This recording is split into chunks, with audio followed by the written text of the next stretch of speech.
वंदे मातरम। गणतंत्र दिवस की हार्दिक बधाई और शुभकामनाएं। गौरवशाली भारत की शानदार और यादगार सुबह।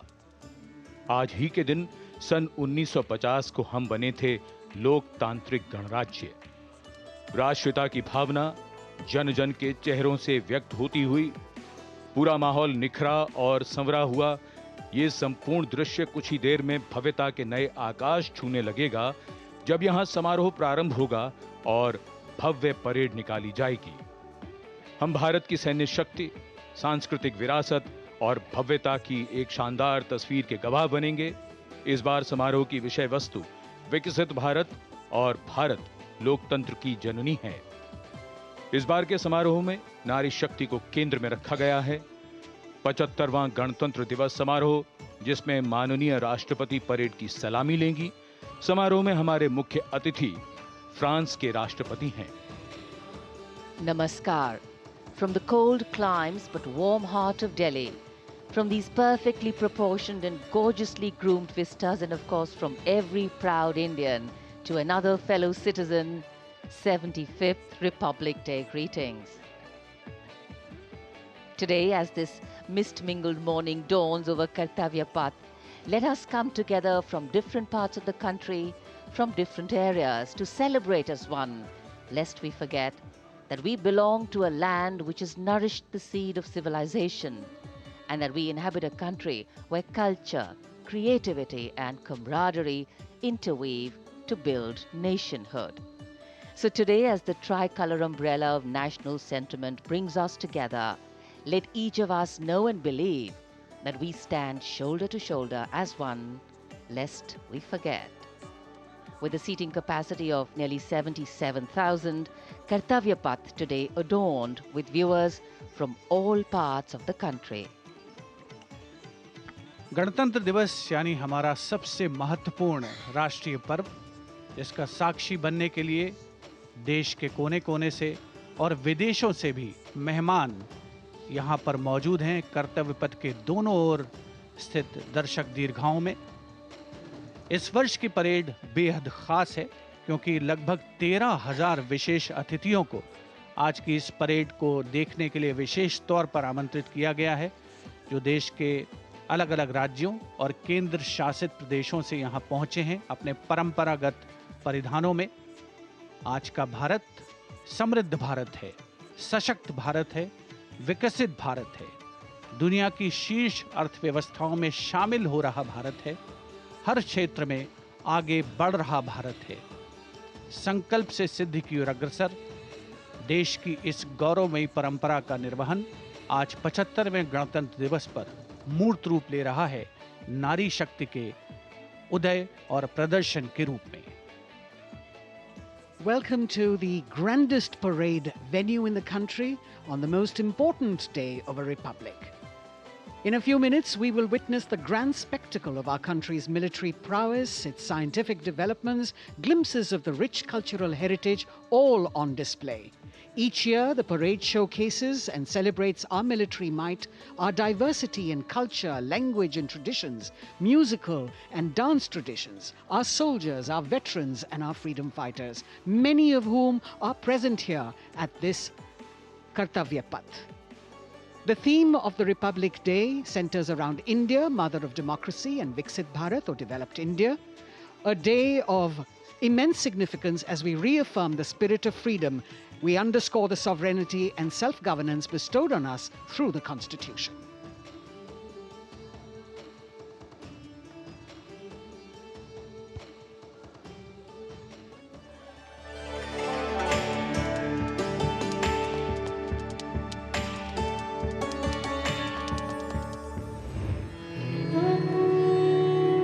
विश्व की सबसे पुरानी सभ्यताओं में से एक है Bharat.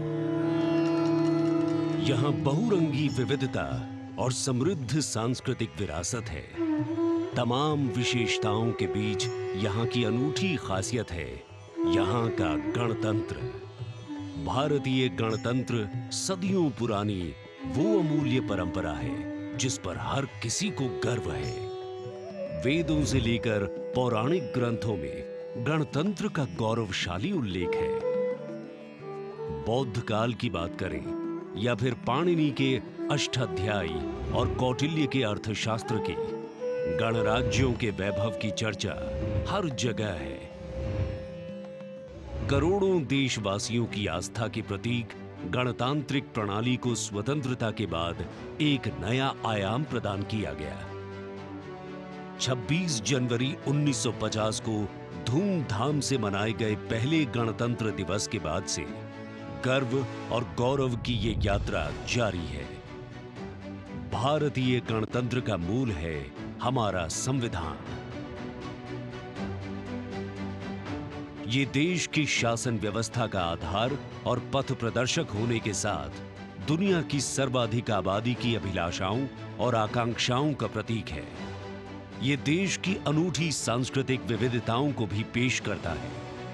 We, the people of India, having solemnly resolved to constitute India into a sovereign, socialist, secular, democratic republic.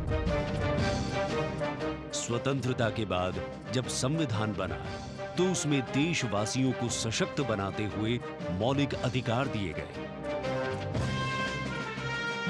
मौलिक अधिकारों में समता या समानता का अधिकार, स्वतंत्रता का अधिकार, शोषण के विरुद्ध अधिकार, धार्मिक स्वतंत्रता का अधिकार, संस्कृति एवं शिक्षा का अधिकार, संवैधानिक उपचारों का अधिकार शामिल है।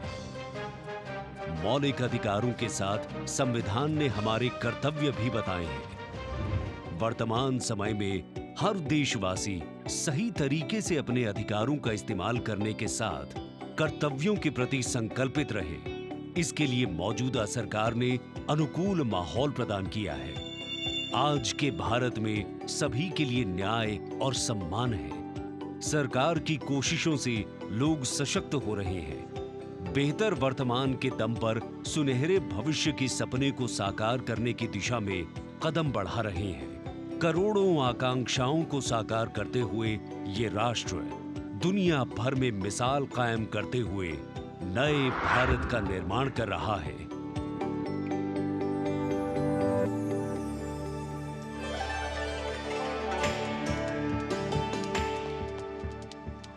The atmosphere here at Kartavya Path, reflective of that pride and joy that each one of us feels in our bones when we see and salute our tricolour.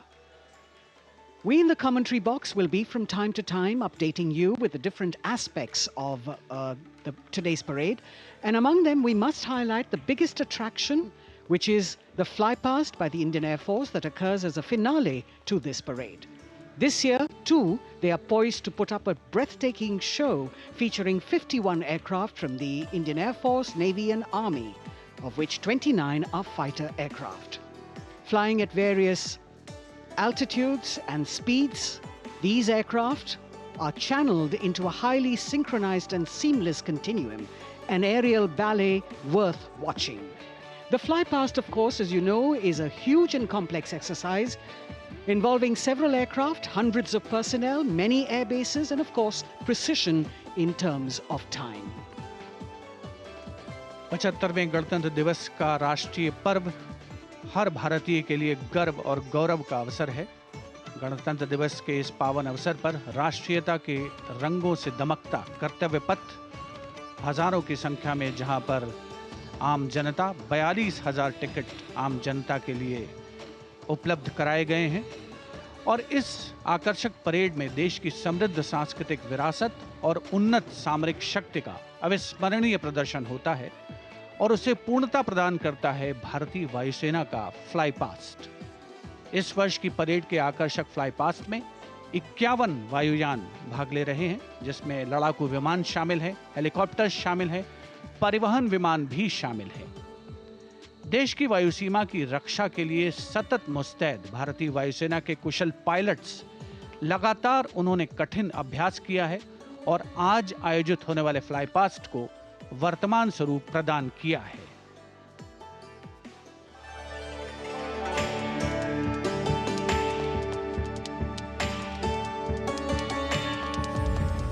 वीरता, पराक्रम और दृढ़ता का गौरवपूर्ण प्रतीक है भारतीय सेना।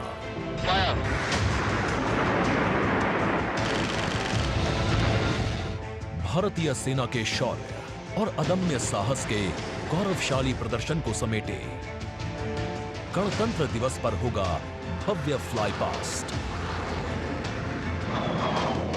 इस वर्ष फ्लाई पास्ट में वायुसेना के 29 लड़ाकू विमान, 8 मालवाहक विमान, 13 हेलीकॉप्टर और एक धरोहर विमान सहित कुल 51 एयरक्राफ्ट दिखाएंगे आकाश में साहसिक करतब।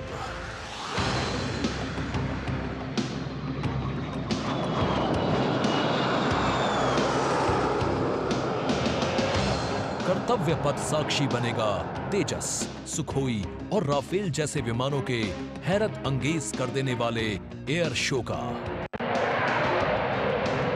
इस फ्लाई पास्ट में भरी जाने वाली हर एक उड़ान की होगी एक खास थीम, जो देगी विशेष संदेश। सबसे पहले आकाश में दिखेगा ध्वज फॉर्मेशन। इसमें 4 मी-17 हेलीकॉप्टर तीनों सेनाओं के झंडे और भारतीय तिरंगे को लहराकर इस पर्व को शुरू करेंगे। इसके बाद बारी होगी रुद्र की। इसमें 4 advanced light helicopter diamond formation के जरिए पेश करेंगे असाधारण करतब। बास की तरह पैनी नजर रखने वाले शूरवीरों का नायाब प्रदर्शन होगा फॉर्मेशन बास में। इस वर्ष गणतंत्र दिवस परेड पर नंबर 47 स्क्वाड्रन के बहादुर पायलट कर्तव्य पथ पर बास फॉर्मेशन कॉल साइन के अंदर उड़ान भरेंगे। इसमें 3 MiG-29 विमान आसमान में अपनी रोमांचकारी उड़ान से सबको कर देंगे चकित। एयर शो का दूसरा हिस्सा देखने को मिलेगा गणतंत्र दिवस परेड के बाद। सबसे पहले बारी होगी प्रचंड फॉर्मेशन की। अर्जुन फॉर्मेशन में एक C-295 और 2 C-130 विमान अपने प्रदर्शन से आपको रोमांचित कर देंगे।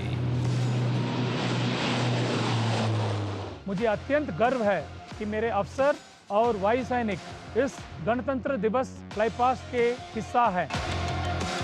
इसके बाद अगले कुछ मिनटों तक आसमान में हैरत अंगेज कारनामों से आपको रोमांच में सराबोर करने के लिए वायु योद्धा पेश करेंगे तिरंगा फॉर्मेशन। इसमें शामिल होंगे 5 Sarang advanced light helicopter. 200 squadron की तरफ से देश के 75वें गणतंत्र दिवस की हार्दिक शुभकामनाएं। इसके बाद 2 सुखोई 30 और एक Boeing E-7 airborne early warning and control system करतब दिखाने के साथ ही अपनी ताकत का प्रदर्शन करेंगे नेत्र फॉर्मेशन में। I will be flying in Su-30 MKI aircraft alongside the Embraer aircraft in Netra formation. Varun formation में नौसेना के long range patrolling aircraft P-8I 2 Sukhoi 30 विमानों के साथ उड़ान भरेंगे। ये मेल अपने आप में शानदार होगा। I'll be flying in Varuna formation along with P-8I in Su-30 MK aircraft. जोश अपने चरम पर होगा जब वायु सैन्य शक्ति में इजाफा करने वाले एक C-17 विमान और 2 सुखोई 30 मिलकर बनाएंगे Bhim formation. I'll be flying with C-17 as Bhim formation in the Republic Day flypast. आकाश में नजरें टिक जाएंगी जब 4 तेजस विमान डायमंड शेप में प्रस्तुत करेंगे फॉर्मेशन तेजस। गणतंत्र दिवस के इस अवसर पर हम 4 तेजस विमान डायमंड फॉर्मेशन में उड़ाएंगे, जिसमें कि 3 विमान विक फॉर्मेशन में होंगे और चौथा विमान सामने वाले विमान के बिल्कुल पीछे और नीचे रहेगा। गणतंत्र दिवस की शोभा और बढ़ जाएगी जब 6 जैगुआर विमान एरो हेड शेप में बनाएंगे फॉर्मेशन अमृत। मेरे फॉर्मेशन में 6 जैगुआर है। हम 26 जनवरी को कर्तव्य पथ पर एरोहेड फॉर्मेशन में फ्लाई पास्ट करेंगे। इसके बाद राफेल की गर्जना से एक बार फिर गूंज उठेगा कर्तव्य पथ। बजरंग फॉर्मेशन में 6 राफेल विमान अपने हैरत अंगेज कारनामों से सबको कर देंगे स्तब्ध। 1000 फीट की ऊंचाई पर 3 सुखोई 30 लड़ाकू विमान आसमान में धुएं से बनाएंगे त्रिशूल फॉर्मेशन। इस गणतंत्र दिवस के अवसर पर नंबर 220 स्क्वाड्रन के 3 सुखोई 30 विमान त्रिशूल फॉर्मेशन में गणतंत्र दिवस परेड में हिस्सा लेंगे। सबसे अंत में होगा विजय फॉर्मेशन। इसमें एक राफेल विमान वर्टिकल चार्ली का विहंगम दृश्य पेश कर दर्शकों को कर देगा मंत्रमुग्ध। तो इंतजार कीजिए उस रोमांचक और भव्य फ्लाई पास्ट का जिसे वायुसेना ने आपके लिए तैयार किया है।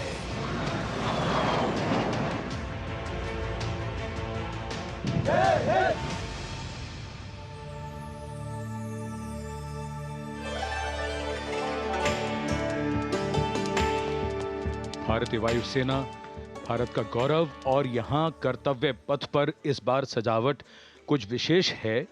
यहां पर भारतीय वस्त्र कला को कर्तव्य पथ के दोनों ओर अनंत सूत्र के माध्यम से दर्शाया गया है। 26 राज्यों के 136 विशेष मेहमान यहां मौजूद हैं और साड़ियों, परिधानों और पर्दों को यहां फ्रेम्स में कर्तव्य पथ के दोनों ओर सजाया गया है।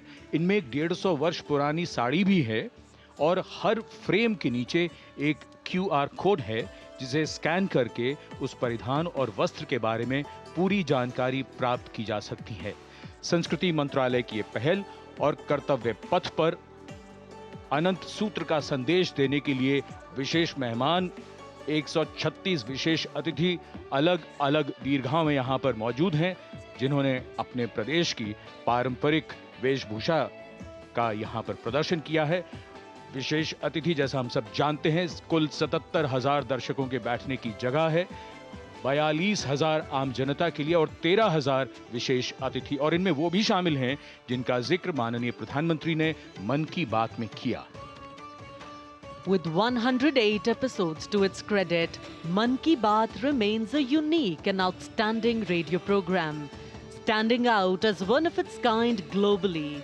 This distinctive initiative, introduced in 2014 by Prime Minister Narendra Modi, establishes a remarkable communication endeavour that forges a direct and informal connection with the citizens of India, addressing a broad spectrum of issues from social initiatives to culture and heritage, youth and education, health and environmental concerns. The radio program serves as a crucial instrument in fostering unity by transmitting the PM's thoughts and perspectives to the public. Its significance transcends conventional governance, acting as a platform that not only imparts information but also establishes connections, bringing together the diverse fabric of the Indian populace.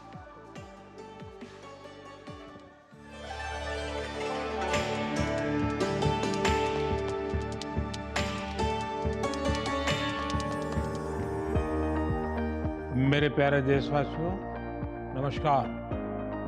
मन की बात यानी आपके साथ मिलने का एक शुभ अवसर।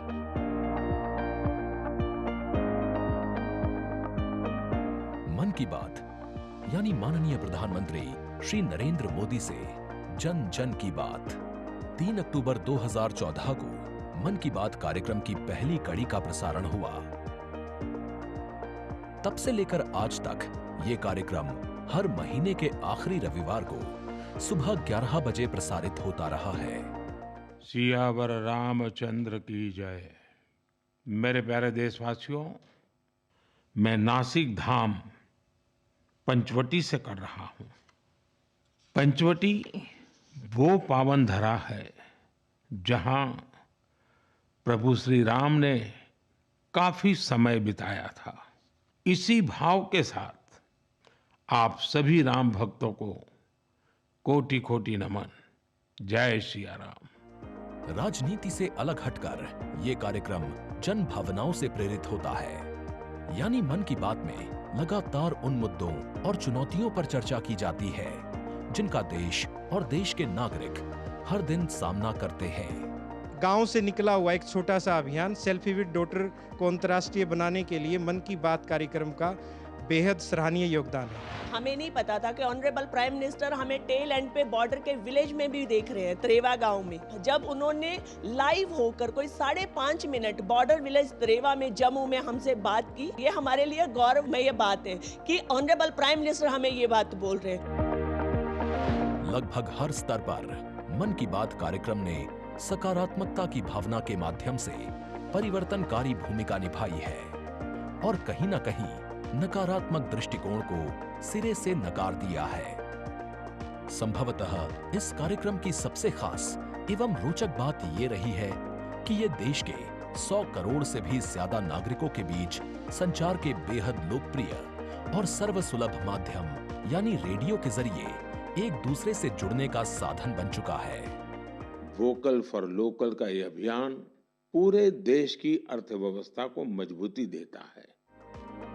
माननीय प्रधानमंत्री श्री नरेंद्र मोदी ने 23 अप्रैल 2023 को प्रसारित मन की बात कार्यक्रम के 100वें एपिसोड को ऐतिहासिक बताते हुए देशवासियों को बधाई दी थी और सभी को धन्यवाद भी दिया। आपने मुझे मन की बात के 100वें एपिसोड पर बधाई दी है, लेकिन मैं सच्चे दिल से कहता हूं, दरअसल बधाई के पात्र तो आप सभी मन की बात के श्रोता हैं, हमारे देशवासी हैं। इस लोकप्रिय कार्यक्रम को देश के 100 करोड़ लोग कम से कम एक बार सुन चुके हैं और 23 करोड़ लोग नियमित रूप से मन की बात सुनते हैं। 22 भारतीय भाषाओं और 29 बोलियों के अलावा मन की बात का प्रसारण 11 विदेशी भाषाओं में भी होता है। आकाशवाणी के 500 से अधिक केंद्रों के माध्यम से मन की बात कार्यक्रम देश के लगभग 90% भौगोलिक क्षेत्र और 98% जनसंख्या तक पहुंचता रहा है। राष्ट्र निर्माण में जब सबका साथ होता है, तभी सबका विकास भी हो पाता है। 27 जनवरी 2015 को अमेरिका के तत्कालीन राष्ट्रपति श्री बराक ओबामा भी प्रधानमंत्री श्री नरेंद्र मोदी के साथ इस कार्यक्रम में शामिल हुए थे। I'm told this is also the first ever radio address by an Indian Prime Minister and an American President together, so we're making a lot of history. मन की बात कार्यक्रम की एक और खासियत रही है कि इस कार्यक्रम में ऐसे अनसंग हीरोज को भी एक प्लेटफॉर्म दिया जाता है जो देश और दुनिया के सामने पहले कभी नहीं आए। जो मुझे साहस मिला है वो मन की बात के माध्यम से मिला है। जो हम लोग कार्य कर रहे हैं, हम लोगों को एक बड़ा मंच दिया है और लोगों की सेवा करने का जो मौका मुझे मिला है, उसके लिए मैं और महिलाओं को भी प्रेरित करना चाहूँगी। ऐसे प्रधानमंत्री जी जिन्होंने दिल्ली पर्सनली बुलाया, प्रोत्साहन दिया, पूरे दुनिया में इसकी एक बहुत ज़्यादा प्रमोशन हो गई और सबको काम मिला, इतने सारे फार्मर्स को लाइवलीहुड मिला।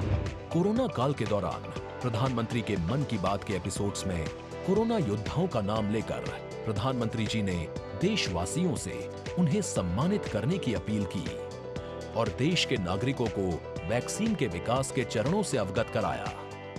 इस लड़ाई के अनेकों योद्धा ऐसे हैं जो घरों में नहीं, घरों के बाहर रहकर कोरोना वायरस का मुकाबला कर रहे हैं। जो हमारे फ्रंटलाइन सोल्जर्स हैं, पैरामेडिकल स्टाफ हैं, ऐसे साथी जो कोरोना को पराजित कर चुके हैं, आज हमें उनसे प्रेरणा लेनी है। 3 अक्टूबर 2014 से अब तक की अपनी अविस्मरणीय यात्रा के क्रम में मन की बात कार्यक्रम एक जन आंदोलन बन चुका है।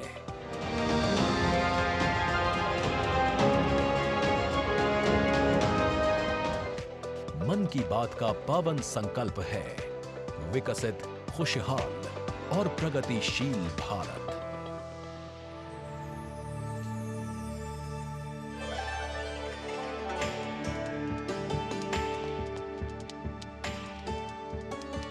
In fact, it's also very heartwarming to note today that many people who were specially mentioned in the Man Ki Baat program by the Prime Minister have also been invited here as special invitees by the PMO. A very, very proud and a special moment. And all this in an endeavor to make the parade more participative and more inclusive. In fact, Prime Minister Modi participated in the Bastille Day celebrations as the guest of honor in July last year in France. today, Indo-French relations are anchored on principles that have only strengthened over time. With a strong defense partnership at its core, the two nations are committed to the values of mutual cooperation with deep respect for each other's needs and requirements, and they are working together to leverage similar ambitions to empower each other. Two important nations, one in Europe and the other in Asia, with a similar conception of the world, demonstrate once again today that there is a much better chance of creating a multipolar world with cooperation and collaboration, as India warmly welcomes President Emmanuel Macron as the chief guest for its 75th Republic Day celebrations. गणतंत्र दिवस समारोहों के दौरान विदेशी अतिथियों के इस राष्ट्रीय पर्व में आयोजन में भाग लेने की विशिष्ट परंपरा रही है। 26 जनवरी 1950 को इरविन स्टेडियम पर आयोजित पहले गणतंत्र दिवस समारोह में इंडोनेशिया के राष्ट्रपति डॉक्टर सुकर्णो मुख्य अतिथि थे और यह परंपरा आज भी 75वें गणतंत्र दिवस पर निर्बाध रूप से जारी है। इस बार के हमारे खास मेहमान हैं फ्रांस के राष्ट्रपति श्री इमैनुअल मैक्रों। भारत और फ्रांस, एक और खास बात है, इस वर्ष रणनीतिक साझेदारी की रजत जयंती मना रहे हैं। कुल मिलाकर ये छठा मौका है जब फ्रांस के नेता मुख्य अतिथि के तौर पर गणतंत्र दिवस समारोह का हिस्सा बन रहे हैं। और एक और खास बात है कि भारत और फ्रांस आपसी सहयोग से और स्वतंत्र रूप से भी बदलते वैश्विक परिदृश्य में अहम भूमिकाएं निभाते आए हैं।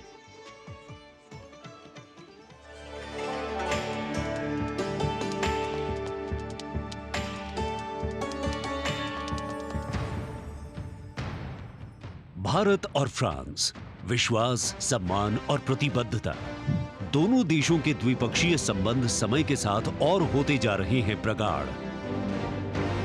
प्राइम मिनिस्टर एलिजाबेथ बॉर्न मुझे एयरपोर्ट पर रिसीव करने आई थी। ये आत्मीयता सिर्फ दो देशों के नेताओं के बीच नहीं है, बल्कि ये भारत फ्रांस की अटूट दोस्ती का प्रतिबिंब है।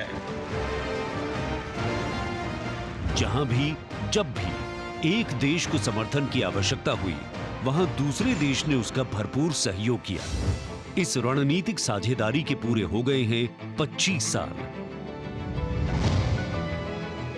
फ्रांस, भारत का दूसरा सबसे बड़ा डिफेंस सप्लायर।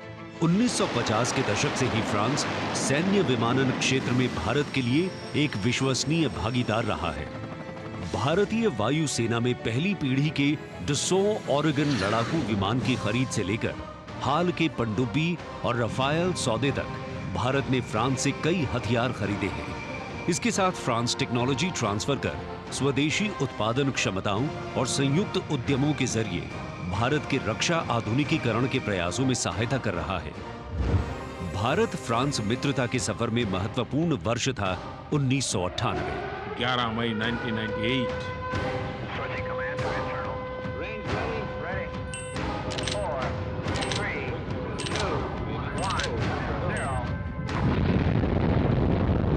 जब भारत ने एशिया में उभरती हुई महाशक्ति के रूप में परमाणु परीक्षण किया, तब तत्कालीन फ्रांसीसी राष्ट्रपति जैक शिराक ने भारत का साथ दिया। पिछले 2.5 दशकों में भारत फ्रांस रणनीतिक साझेदारी के तहत आपस में शांति, सुरक्षा, समुद्री सुरक्षा, जलवायु परिवर्तन, अंतरिक्ष, व्यापार, निवेश, शिक्षा और संस्कृति जैसे महत्वपूर्ण क्षेत्रों में सहयोग करते रहे हैं। सबमरीन हो या फिर नौसेना के जहाज, हम चाहते हैं कि मिलकर केवल अपनी ही नहीं, तीसरे मित्र देशों की जरूरतों को भी पूरा करने के लिए हम काम करें। भारत और फ्रांस की विदेश नीति लगभग एक सी है। दोनों ही देश स्वतंत्र रणनीतिक स्वायत्ता में यकीन करते हैं। सुरक्षा परिषद का स्थायी सदस्य होने की वजह से फ्रांस ने काउंटर टेररिज्म, आतंकियों पर लगाम लगाने और मिसाइल कंट्रोल रेजीम में भारत का साथ दिया है। हमारे सशस्त्र बल नियमित बातचीत कर रहे हैं और पूरा योगदान कर रहे हैं ताकि इस क्षेत्र में शांति और सुरक्षा बनी रहे और अंतर्राष्ट्रीय कानून का सम्मान रहे। आपसी सौहार्द बनाए रखते हुए प्रधानमंत्री नरेंद्र मोदी ने 14 जुलाई को पेरिस में आयोजित फ्रांस के राष्ट्रीय दिवस समारोह बेस्टियर डे परेड में सम्मानित अतिथि के रूप में भाग लिया।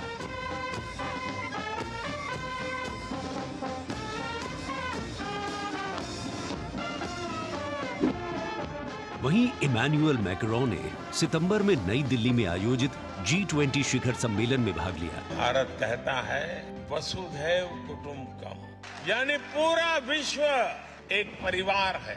इसी भावना के साथ भारत और फ्रांस 21वीं सदी की अनेक चुनौतियों से निपट रहे।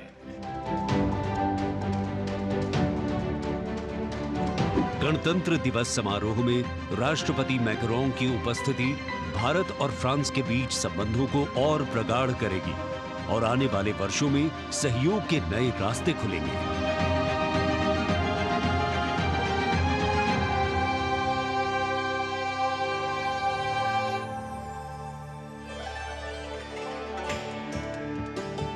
It is a well-established fact that women play an integral part in any society.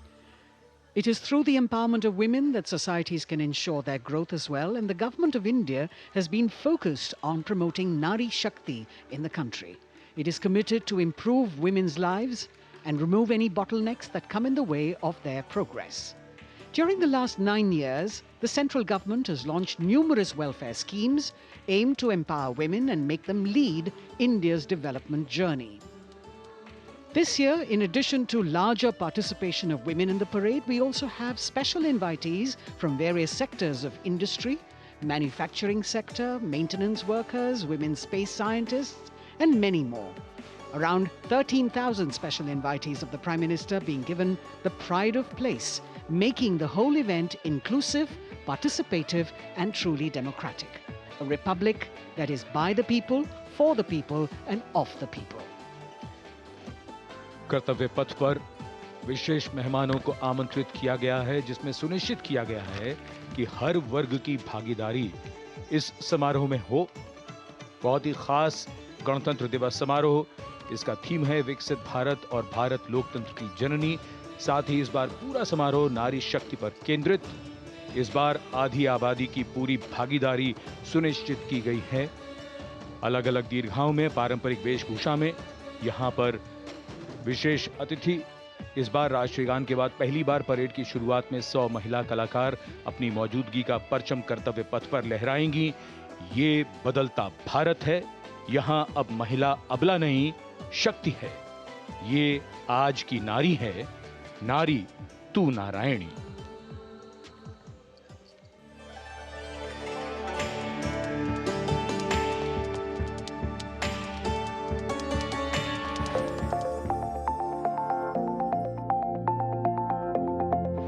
यत्र नार्यस्तु पूज्यन्ते रमन्ते तत्र देवताः। जहां नारी का सम्मान होता है, वहां सुख और समृद्धि का स्वाभाविक रूप से वास होता है। सशक्त और समर्थ महिलाएं हमेशा से ही भारत की गौरवशाली संस्कृति की पहचान रही हैं। मैं भी एक बेटी हूं और मेरी भी एक बेटी है। Women empowerment, I feel really safe and happy right now. Gargi Yajnavalkya का शास्त्रार्थ हो या फिर मैत्रेयी और यामी जैसी विदुषियों का ज्ञान, इन विदुषियों, इन ऋषिकाओं ने हमेशा से ही भारत के समाज का मार्गदर्शन किया है। मैं धरा हूँ। यत्र नार्यस्तु पूज्यन्ते रमन्ते तत्र देवताः।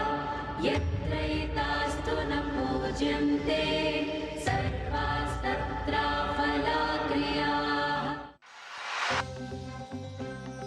नारी तू नारायणी है के ध्येय वाक्य के साथ पिछले 9 सालों में मोदी सरकार ने न सिर्फ नारी सशक्तिकरण के लिए काम किया है, बल्कि भारतीय संस्कृति के अनुरूप जो नारी को सम्मान मिलना चाहिए वो भी दिया है। India's vision is not just of development which benefits women.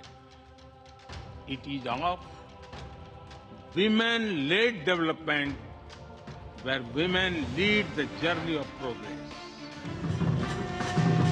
समावेशी शासन के एक नए युग की शुरुआत करते हुए पिछले 9 सालों में प्रधानमंत्री नरेंद्र मोदी के नेतृत्व में महिला सशक्तिकरण को चरितार्थ किया गया है। देश में समान प्रतिनिधित्व के लक्ष्य के साथ अमृत काल में समावेशी संसदीय लोकतंत्र की मजबूत नींव रखने के लिए नारी शक्ति वंदन विधेयक संसद से पारित किया गया। The bill is passed by the constitutionally required majority. ताकि लोकतंत्र के मंदिर में महिलाओं की बात प्रबल रूप से रखी जा सके और उनके मुद्दों पर अधिक जोरदार ढंग से चर्चा की जाए। नारी शक्ति वंदन अधिनियम, इसके माध्यम से हमारा लोकतंत्र और मजबूत होगा। मुस्लिम महिलाओं को 3 तलाक के दंश से छुटकारा दिलाने की आवाज लंबे समय से उठती रही थी, लेकिन दूसरी बार सत्ता में आने के तत्काल बाद पीएम नरेंद्र मोदी की सरकार ने राजनीतिक इच्छा शक्ति दिखाई और मुस्लिम महिलाओं को ट्रिपल तलाक के दंश से छुटकारा दिलाने का काम किया।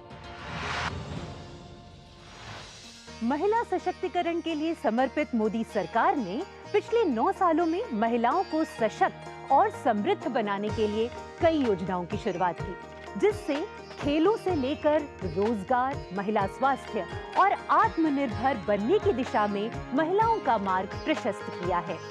आज मोदी सरकार के बल पर स्वयं सहायता समूहों से लेकर स्टार्टअप्स और व्यापार के क्षेत्र में महिलाएं तीव्र गति से आगे बढ़ रही हैं और समाज में अपनी हिस्सेदारी को मजबूत कर रही हैं।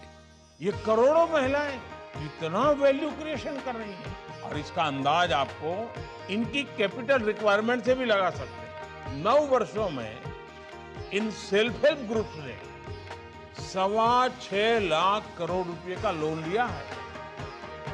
ये महिलाएं केवल छोटी एंटरप्रेन्योर ही नहीं है, बल्कि एक ग्राउंड पर सक्षम रिसोर्स पर्सन का काम भी कर रही है। देश की आधी आबादी को आत्मनिर्भर बनाने के लिए महिला ई हाट मोदी सरकार द्वारा शुरू किया गया।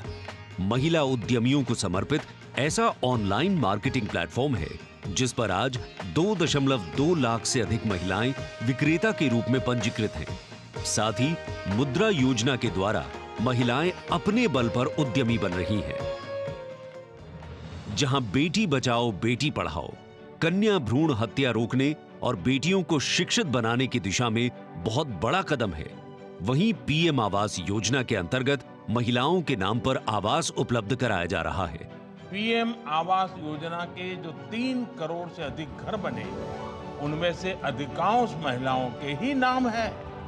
आज इस व्यवस्था से उन्हें कितना बड़ा सपोर्ट मिला है। पीएम आवास ने महिलाओं को घटते आर्थिक फैसलों में एक नई आवाज दी है। मोदी सरकार ने 3 करोड़ गरीबों को घर दिए, जिनमें से 75% महिलाओं को दिए गए। प्रधानमंत्री उज्ज्वला योजना के माध्यम से महिलाओं को धुएं से मुक्ति दिलाने के लिए 9 करोड़ से अधिक एलपीजी कनेक्शन दिए गए हैं। चाय बनाए तो पिलाओ ना फिर।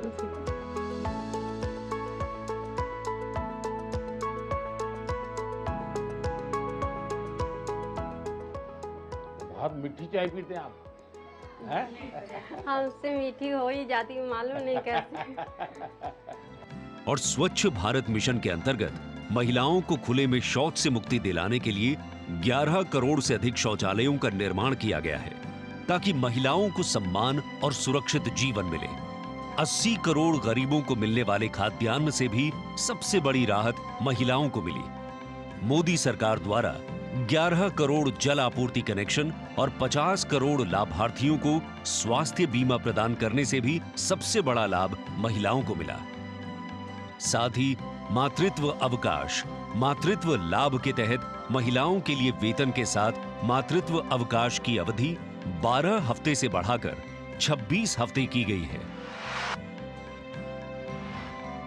यही नहीं, मोदी सरकार के आने के बाद सुरक्षा बलों में महिलाओं की हिस्सेदारी लगातार बेहतर की जा रही है।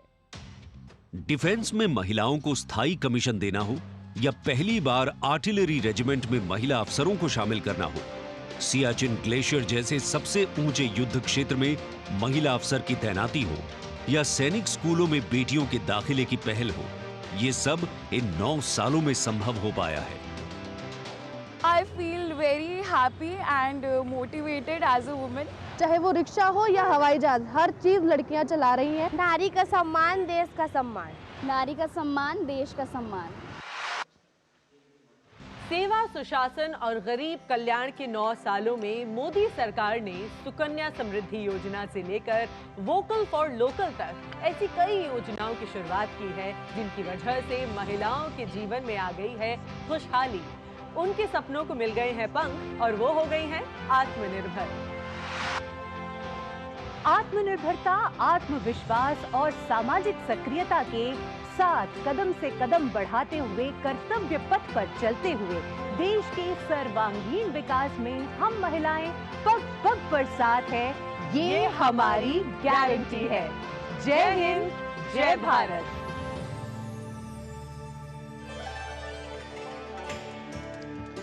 Empowering women, empowering communities, and thus empowering a nation.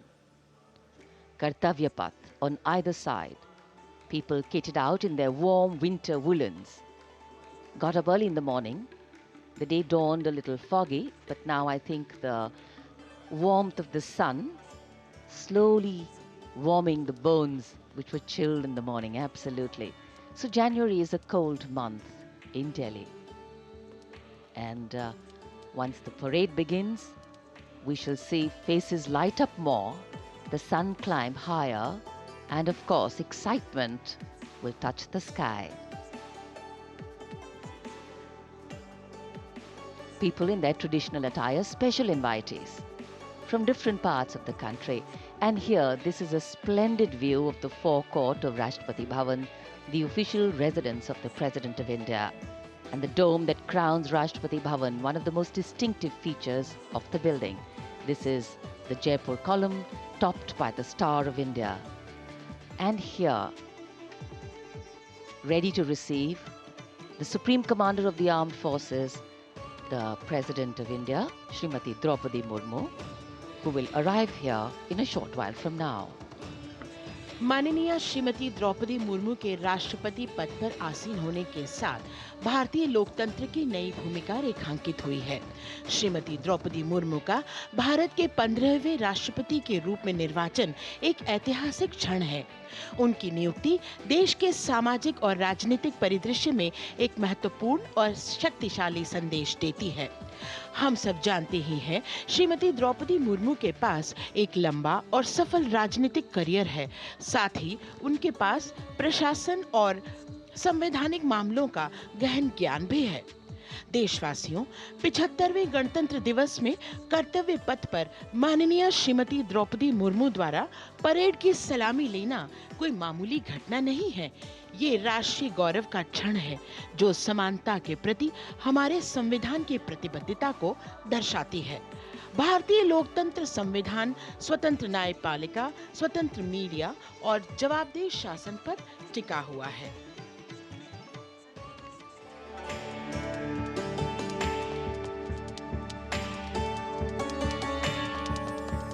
Bharat, एक राष्ट्र, एक उम्मीद, यह इन सबसे बढ़कर 140 करोड़ आबादी के देश प्रेम का जज्बा। दुनिया के सबसे बड़े लोकतंत्र भारत का स्वर्णिम अध्याय है संघर्षशील और कर्मठ देश की प्रथम नागरिक राष्ट्रपति द्रौपदी मुर्मू।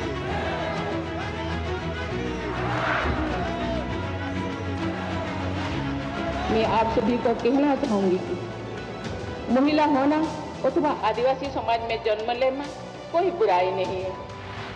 अपने निजी जीवन की चुनौतियों को दरकिनार कर रायसीना हिल तक का उनका सफर बेमिसाल संघर्ष और अदम्य जज्बे की कहानी है। अभाव में गुजरा बचपन, युवा काल का संघर्ष, व्यक्तिगत जीवन के उतार चढ़ाव, सार्वजनिक जीवन की सादगी और बेदाग छवि, यही है बहुआयामी प्रतिभा की धनी द्रौपदी मुर्मू का व्यक्तित्व। उन्होंने जनता और समाज से जुड़कर लोगों के बीच एक अलग पहचान बनाई है। साल 1979 में भुवनेश्वर के रमा देवी महिला कॉलेज से स्नातक करने वाली द्रौपदी मुर्मू ने अपने पेशेवर करियर की शुरुआत ओडिशा सरकार के सिंचाई विभाग में क्लर्क की नौकरी से की। क्लर्क की नौकरी छोड़ने के बाद उन्होंने राय रंगपुर में एक शिक्षक के तौर पर भी काम किया। जाके क्या बनना चाहती हो? टीचर। वाह, वेरी गुड। टीचर मतलब क्या होता है जानती हो? देश को बनाने वाला, IAS ऑफिसर को बनाने वाला, IPS को बनाने वाला, इंजीनियर को बनाने वाला। टीचर जो होते हैं वो बनाने वाला। जनता के बीच वो देखते ही देखते लोकप्रिय होने लगी। साल 1997 में द्रौपदी मुर्मू पहली बार राय रंगपुर नगर पंचायत में वार्ड पार्षद बनी। इसके बाद वो नगर पंचायत की उपाध्यक्ष भी बनाई गई। फिर वो राजनीति में लगातार आगे बढ़ती चली गई। पहली बार सन 2000 में विधायक बनने के बाद द्रौपदी मुर्मू ने साल 2000 से 2004 तक नवीन पटनायक के मंत्रिमंडल में स्वतंत्र प्रभार राज्य मंत्री के तौर पर भी काम किया। द्रौपदी मुर्मू को ओडिशा में सर्वश्रेष्ठ विधायकों को मिलने वाला पंडित नीलकंठ दास पुरस्कार से भी नवाजा गया। द्रौपदी मुर्मू को साल 2015 में झारखंड का राज्यपाल बनाया गया। मैं आपको कहना चाहूंगी, ये केवल मैं ओडिशा के तो हूँ, लेकिन झारखंड के खून मेरे शरीर में बहता, इसीलिए ये भी मेरा सौभाग्य है कि मुझे इसी धरती का राज्यपाल बनाया गया है। आज मैं ये अपने धरती का मेहमान बन के आपके सामने उपस्थित हूँ।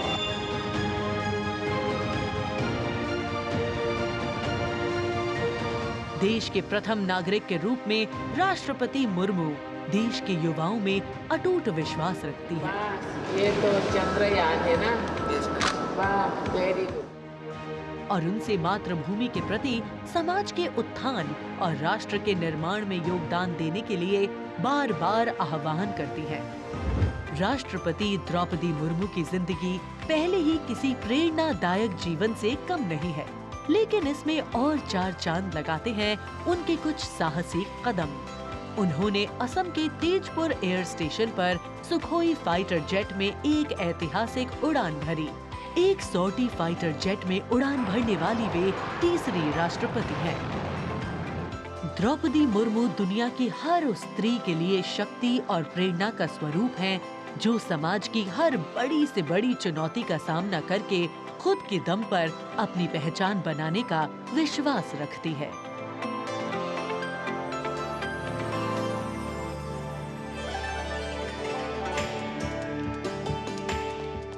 गणतंत्र दिवस हमारा राष्ट्रीय पर्व है।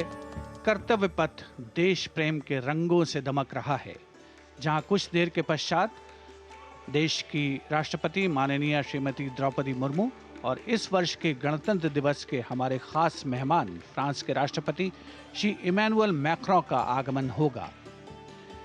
महामहिम श्री इमैनुअल मैक्रों फ्रांस के 5वें गणराज्य के 8वें राष्ट्रपति हैं। उन्होंने देश को एक सक्षम नेतृत्व प्रदान किया है, युवा नेतृत्व जिसने हर क्षेत्र में आशातीत विकास किया है, जन भागीदारी सुनिश्चित की है और सबसे खास बात, भारत और फ्रांस के जो आपसी संबंध हैं विश्व बंधुत्व पर आधारित हैं। सामरिक साझेदारी भी उतनी ही महत्वपूर्ण है। 1977 में जन्मे हैं श्री इमैनुअल मैक्रों और फ्रांस को एक अनुकरणीय नेतृत्व देने का सक्षम प्रयास करते नजर आते हैं। Friends, this year we are celebrating the 25th anniversary of the India-France strategic partnership. As was mentioned, India and France enjoy a special bond, and as strategic partners we share a high degree of convergence on a range of regional and global issues. Some of you may recall that in July 2023, Prime Minister Modi was the guest of honor at the Bastille Day parade held in Paris. Later in September, President Macron was our honored guest for the Leaders Summit in India for the G20. President Emmanuel Macron is the fifth head of state from France to be accorded the honor of being the chief guest at the Republic Day Parade, and the sixth time that a French leader will attend the celebrations as chief guest since 1976. He has a close relationship with Prime Minister Modi, and France has emerged as one of India's closest partners in Europe. We now would like to learn a little more about this year's Republic Day Parade. Chief guest, President Emmanuel Macron.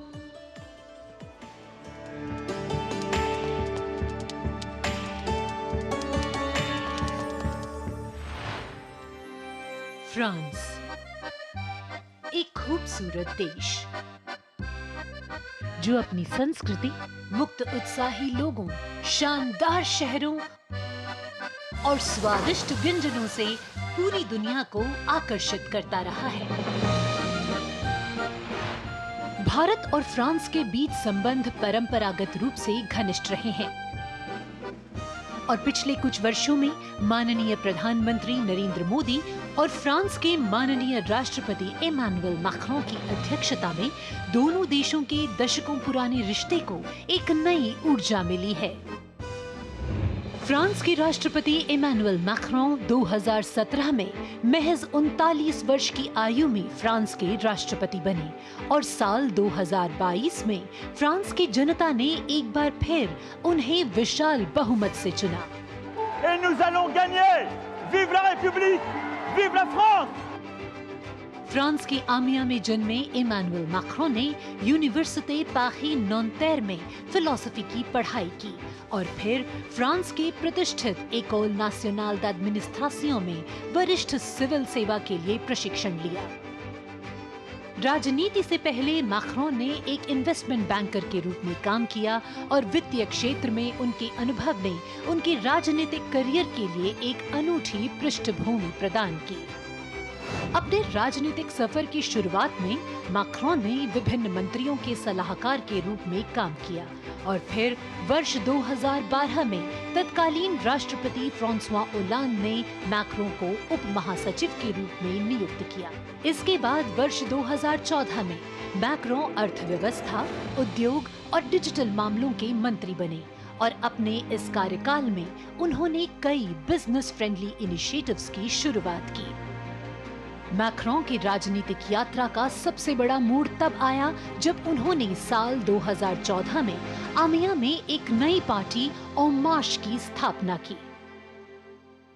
Macron के दल को वामपंथियों से लेकर केंद्रवादियों और केंद्र दक्षिणपंथी राजनेताओं और दलों का समर्थन मिला। जब हम अपना मूवमेंट देखते हैं तो मैं जानता हूं कि हम सफल होंगे। हाँ, हम सफल होंगे फ्रांस और फ्रेंच लोगों को यूनिफाई करने में और स्वीकार कराने में।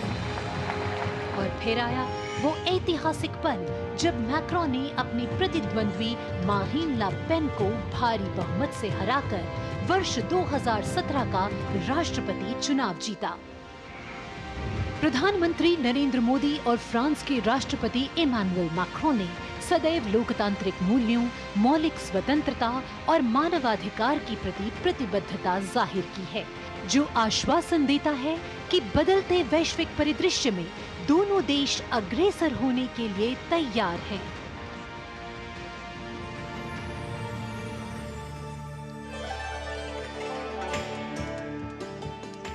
Kartavya Path today, preening beautifully, prettified. The Central Public Works Department, the CPWD, has played an instrumental role, and this is the area opposite the saluting base, all done up in flowers, adorning this space, adding a glow of their own. In fact, many agencies have come together to make sure that history, tradition, and ceremonial protocol all get context for this celebration, anchoring the present in a stability that was weathered many storms.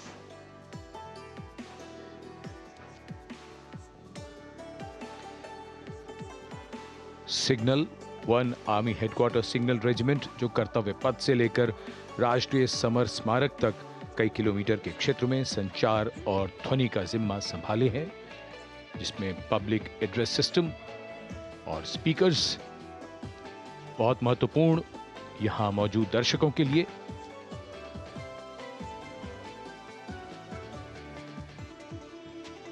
In fact, the exceptional quality of sound that you can hear that covers Kartavya Path has been arranged by the 1 Army Headquarters Signal Regiment under the command of Colonel Rajkumar Mishra.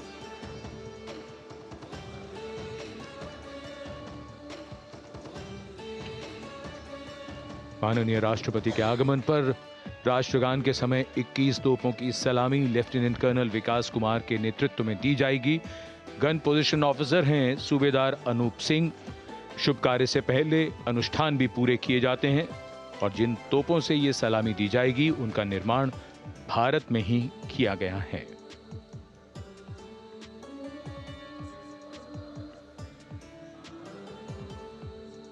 In fact, a lot of preparation, training, and rehearsals go into ensuring that everything works like clockwork.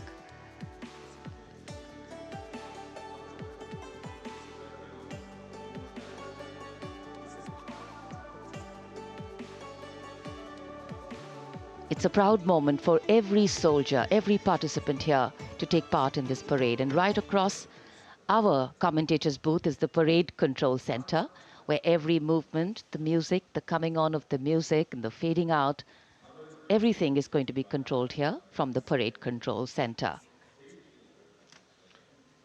कई एजेंसियां मिलकर पूरे समन्वय के साथ काम करती हैं और फिर इस विशाल और भव्य समारोह का खूबसूरत आयोजन होता है। इधर दूरदर्शन ने आप तक उत्तम प्रसारण पहुंचाने के लिए कैसे कैसे इंतजाम किए हैं, आइए देखते हैं।